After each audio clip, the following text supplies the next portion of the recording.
Hey out there, welcome to A Grain of Salt. This is Wild Bill.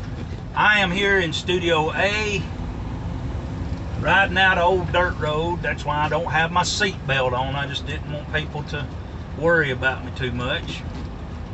I'm going about 5 miles an hour or less.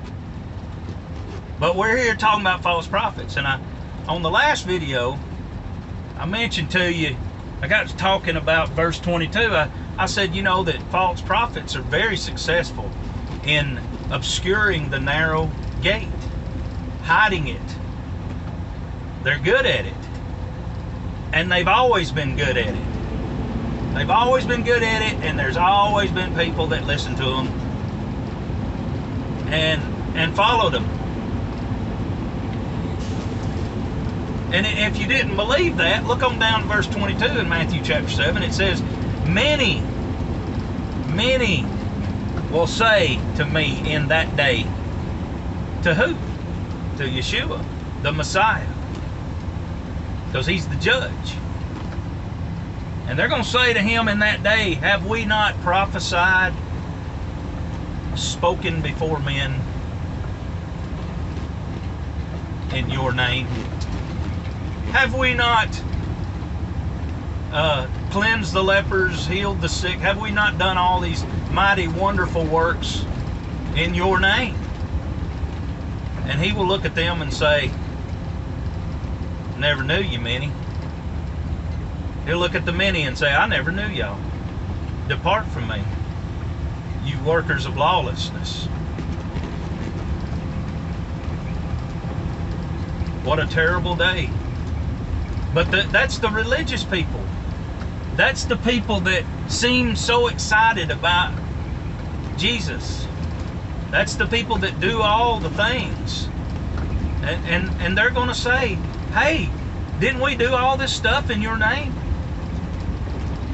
And there's going to be a pile of false prophets and teachers and a pile of people piling up saying the same thing. And over on the other side, there'll be just a few that are the called and the chosen from before the foundation of the world. And those that beat their chest and said, have mercy on me, a sinner, they're the ones that realize there's nothing that I can say or do that earns me a spot at all. Many.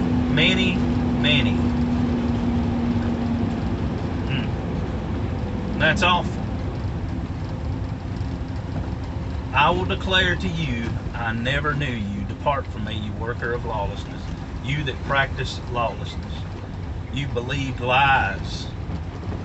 And that's what false prophets do, is they lie in his name. I believe it's Jeremiah 14:14. says they tell lies in my name.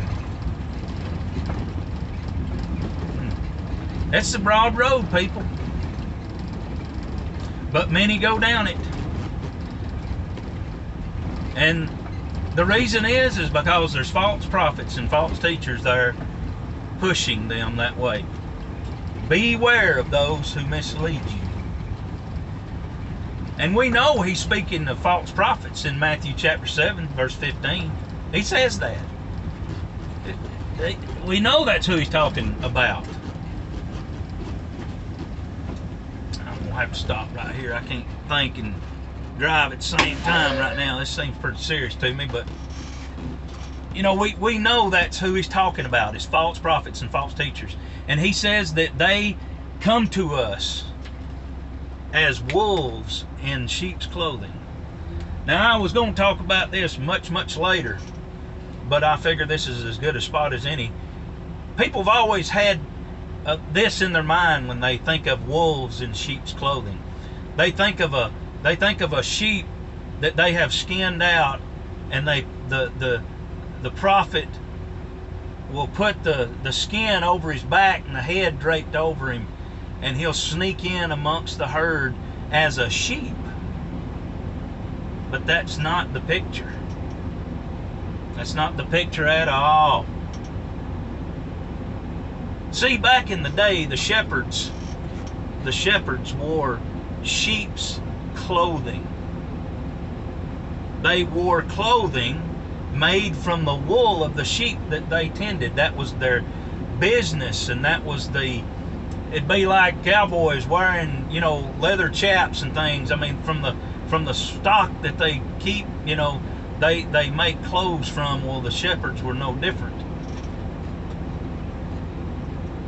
The picture is as the false prophet and false teacher looks just like a shepherd.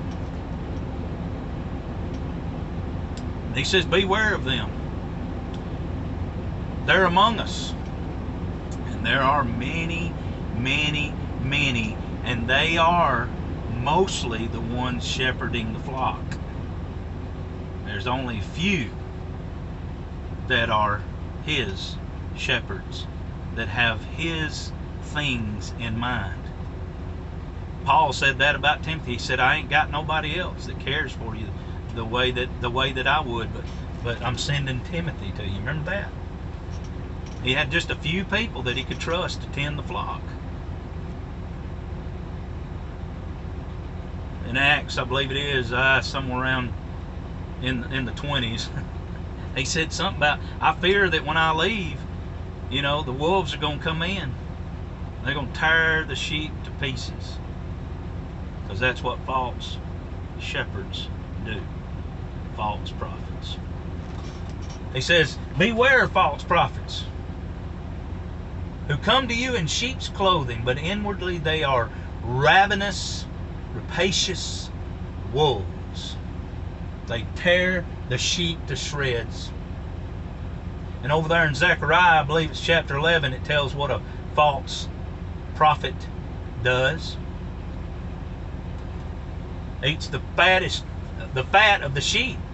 Whatever they have left over. You know what the fat is? It's what you live off of when you ain't got no food.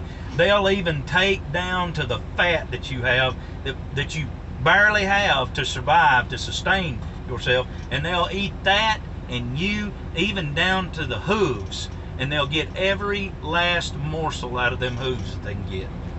They want it all, and they'll take it all.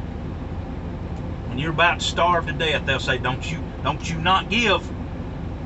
You better keep giving. I heard a false prophet say on his broadcast, he looked out there, and back when women couldn't find milk and Enfamil and things for their babies, he said, if you got just that much Enfamil in the last can you got, you better send it in to me. Don't you let that baby have that. False shepherds. I could be wrong though.